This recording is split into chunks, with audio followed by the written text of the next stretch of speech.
So can you really prevent Alzheimer's and dementia just by the food that you actually eat? Keep watching to find out more.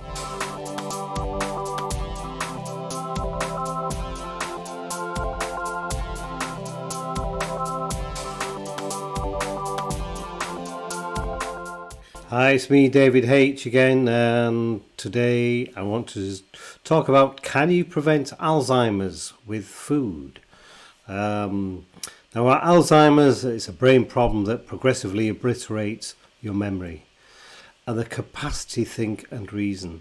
It's really one of the cruelest of all illnesses, not just for you, the one who has Alzheimer's, but the family and the loved ones who have to watch the person they knew deteriorate as it progresses. Now, the latest figures show roughly 4 million individuals in the US have dementia, most with Alzheimer's. By 2050, that number could be just about as high as 16 million. Globally, there are today 44 million sufferers with Alzheimer's. In reality, there are many more if you include the family of the ones who have the condition. Okay, however, by making just a few little changes to your eating, you can make such a difference in prevention of Alzheimer's and dementia.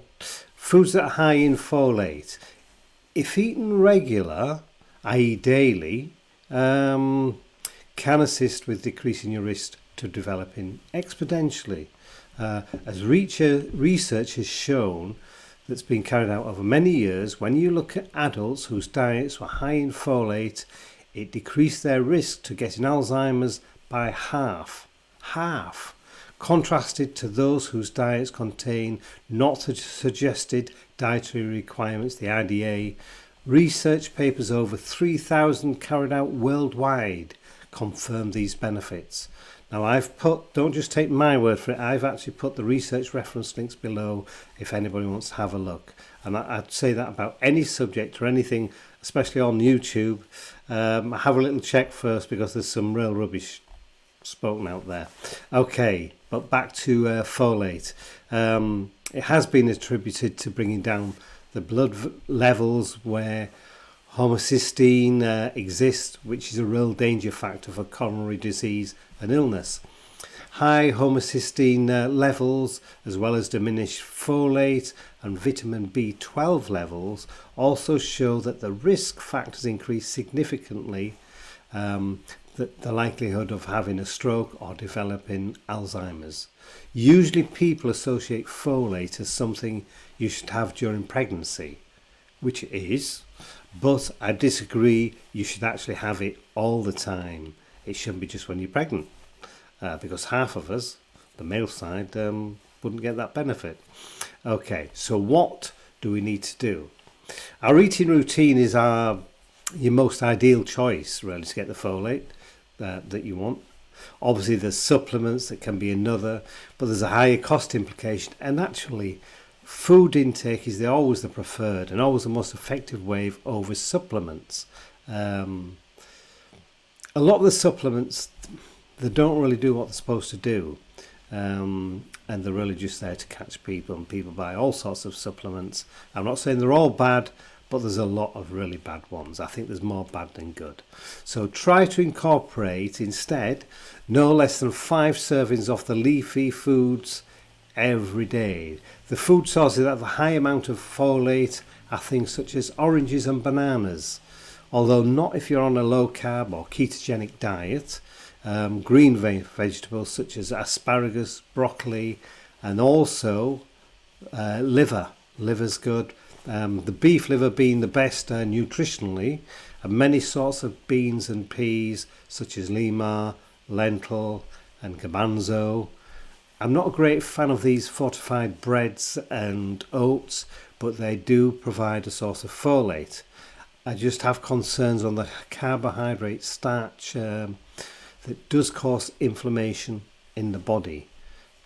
Again, okay, if you're not on a ketogenic diet, which does follow a low carbohydrate way of eating and lots of folate through eating greens, I still think that is the best way.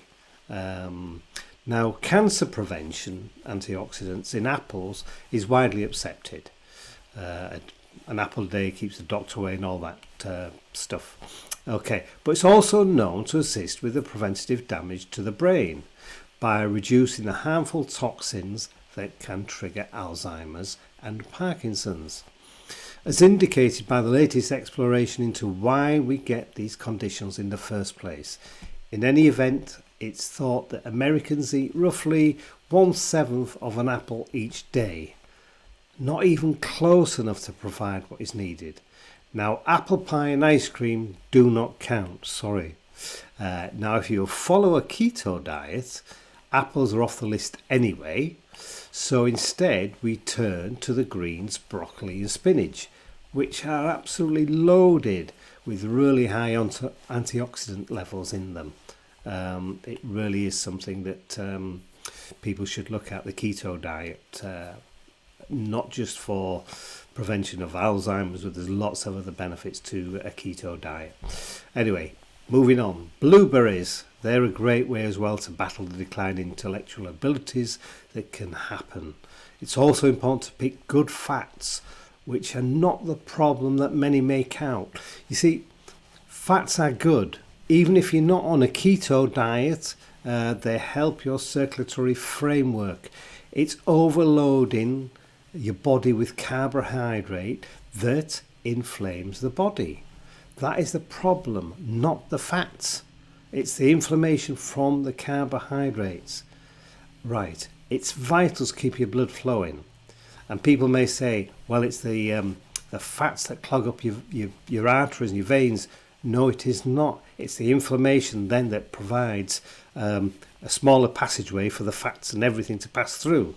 So it is not the fats. Have a look at it with the keto way. I have lots of other videos that go into some of these explanations. Anyway, moving on. So where we're blood flowing well and veins that are healthy and not clogged up to diminish the problem to the brain, because that's one of the problems. If it does get clogged, it's also the blood flow to the brain that is the important thing.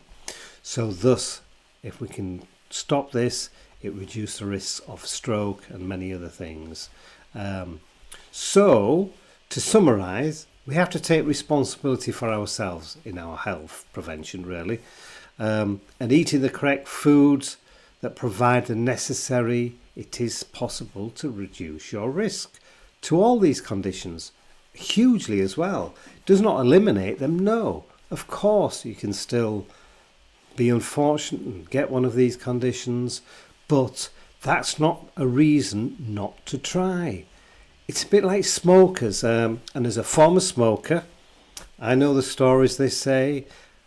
I'm sure I've actually used them myself as well in the dark and distant past.